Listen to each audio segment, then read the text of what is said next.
refiero a los que estudiamos y hacemos comunicación, en realidad no es la comunicación en sí misma, no es en realidad un recorte tecnológico o herramental de la comunicación. Nuestro recorte, nuestra preocupación son las prácticas sociales. Si nuestro objeto de estudio son las prácticas sociales, esas prácticas sociales son susceptibles de ser leídas comunicacionalmente. Y esa tiene que ser nuestra preocupación. Cómo leer las prácticas sociales desde la comunicación. Cuando pensamos en la gestión de procesos comunicacionales tenemos que partir de esto. Cómo los comunicadores somos capaces de facilitar el diálogo público en el espacio público. Es decir, cómo los comunicadores somos capaces de generar condiciones para que el diálogo, que es esencial a los procesos sociales, se convierta en habitualidad. Y que ese sea un diálogo que sea manifestación del derecho a la comunicación, es decir, que sea un ejercicio del derecho a la comunicación, lo que supone trabajar como gestores de la comunicación en encontrar y generar las condiciones para que los interlocutores puedan comunicarse en pie de igualdad. Esto supone trabajar en función de qué? De procesos de democratización de la palabra. Democratización de la palabra, democratización de la cultura. Tener la propiedad de un medio no garantiza tener una estrategia de comunicación. Si yo puedo tener un medio y carecer de una estrategia, con lo cual voy a terminar mal usando el medio. Una estrategia requiere una mirada que sitúe a mi organización o a determinado actor social en el conjunto de la sociedad, discernir respecto de cuáles son mis alianzas, discernir de cuáles son los objetivos y cómo alcanzar los objetivos institucionales. Y esto supone una estrategia compleja que reconoce actores, que reconoce alianzas, que reconoce procesos y que va a elegir determinadas tecnologías de comunicación porque son las más adecuadas. Vos también decías algo en relación a esta idea de imaginar futuros cuando uno piensa en una estrategia, ¿no? Y vinculado creo a eso, la idea de escenarios, construir escenarios posibles, ¿no? Sí. Conecto un poco con lo que decía, implica esta mirada más amplia, tener presente a los actores, cómo se posicionan los actores, ¿no? ¿Podrías ampliar un poquito esta idea que me gustó como metáfora y me parece que es muy fuerte operativamente, la idea de pensar la construcción de distintos escenarios, pensar en futuros y no en un futuro posible? Sí. Nosotros venimos muy marcados. Solamente podemos imaginar el futuro a partir de una idea diagnóstica, es decir, un análisis de situación que nos proyecte hacia el futuro. Esto tiene un problema. El problema consiste en que parece que el único saber posible es el saber retrospectivo. Es que la única fuente de conocimiento es la sistematización de la experiencia. Y tiene además otra limitación. Tiene la limitación de la idea de que existen determinados destinos y que esos destinos son inevitables.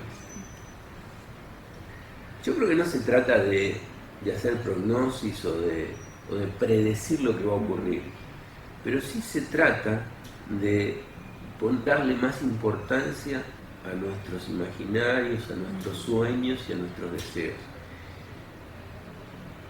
Michel Godet es un francés de la Escuela de Perspectiva Francesa.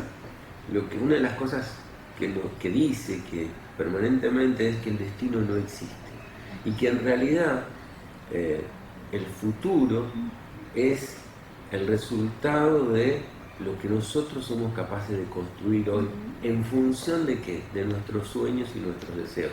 Y construye una especie de silogismo. Dice, si lo que nos ocurre hoy es el resultado de lo que hicimos ayer, imaginemos los futuros que queremos y en función de eso organicemos nuestras acciones de hoy. Claro. Y además el futuro está abierto, no hay un futuro, Claro. porque como no está cerrado, no es un destino ineludible, Inevitable hay muchos futuros posibles. De lo que se trata es de construir en el presente las mejores condiciones para que el futuro que elegimos, que es deseable pero que también es probable, efectivamente llegue a concretarse. Es decir, la elección de futuros no es para alienarnos en el futuro, Claro. sino para precisamente permitirnos volver sobre el presente y en el presente analizar cuáles son las condiciones que tenemos que crear para hacer factible aquel futuro que vemos como deseable y como probable.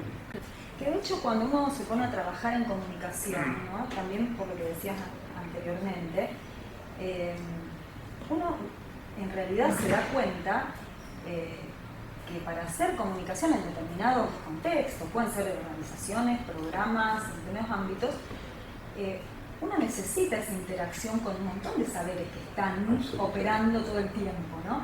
Porque si no se transforma en usar modelos, me parece, para más o menos similar o con pequeñas variaciones en todos los contextos, ¿no? Entonces, me parece que esta idea también ayudaría a poder pensar, digamos, cuando uno va a trabajar en un ámbito, bueno, uno se tiene que meter en el ámbito, conocer, bueno, ¿a qué se dedica esta organización? Bueno, de toda esa parte diagnóstica. Sí. Que no sé si, a mí por ahí la palabra diagnóstico es como que no me Termina de convencer. Pero es lo que te decía antes, por es lo eso, que te decía antes. Es como que tiene una... Mira, cierto dejo más de ponerme afuera, ¿no? Claro. Y mirar las Bueno. cosas... Dos cosas en eso. Sí. Primero, la idea de diagnóstico tiene mucho, está muy vinculada a un determinado concepto de intervención. Ajá. El concepto de intervención más vinculado a la sociología, al trabajo social, donde además hay una idea de un adentro y un afuera, ¿no?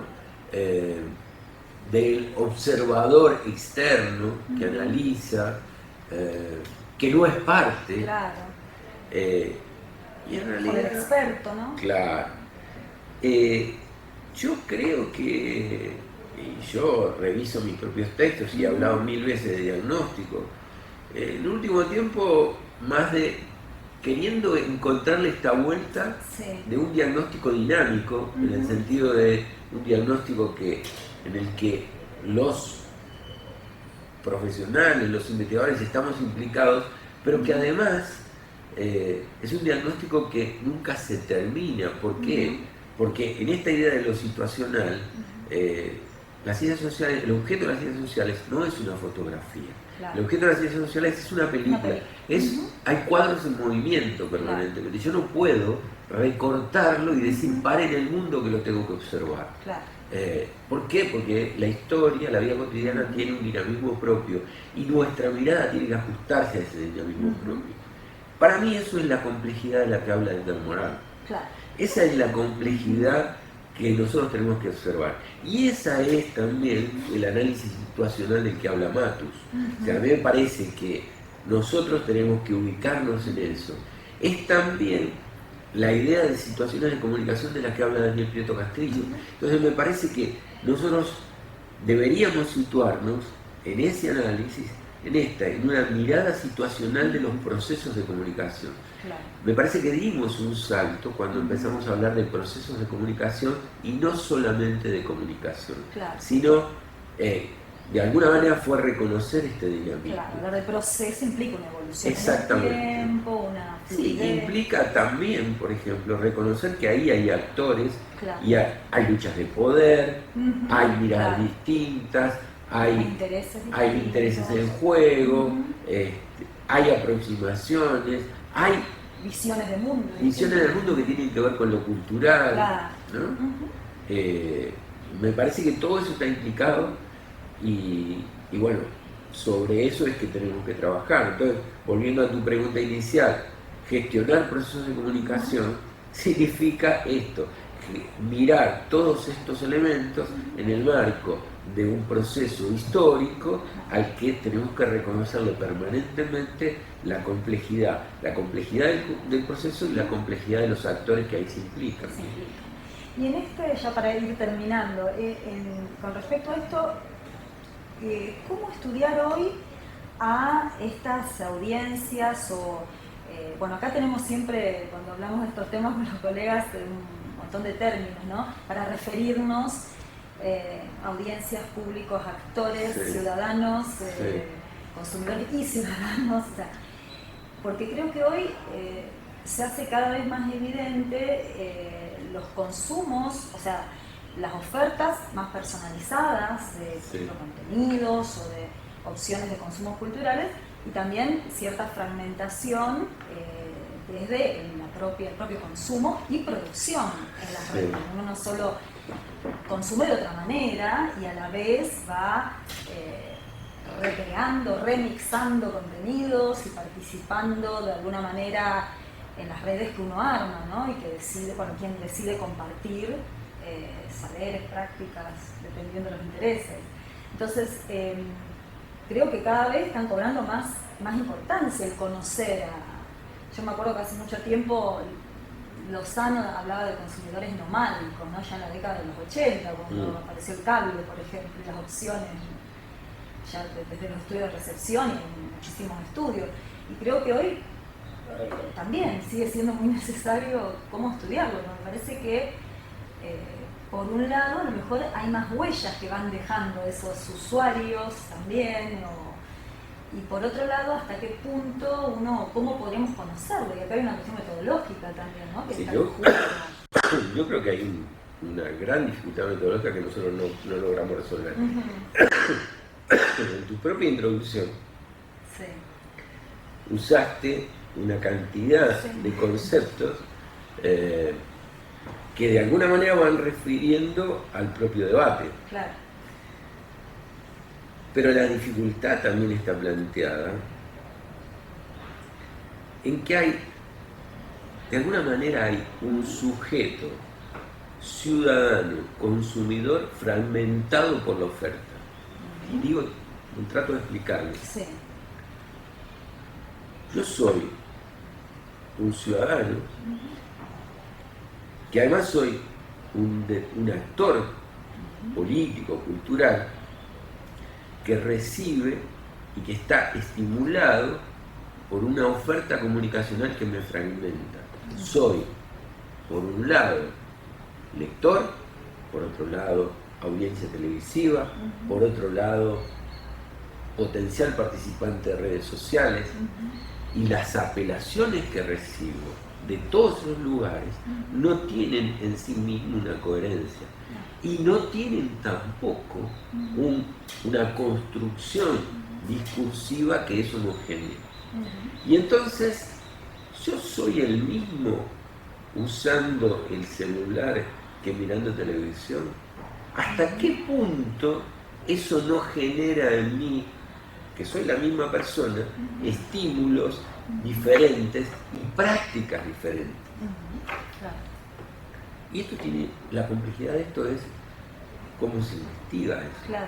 Porque yo sigo siendo otra vez un actor social, ciudadano, que estoy interpelado por diferentes lugares. Claro. Que además empieza el cruce entre lo privado y lo público. ¿Cuándo intervengo en lo público y cómo lo público se cruza con lo privado? Pienso en lo de las redes sociales. Claro, ahí sí. ¿Es un ámbito privado o es un ámbito público?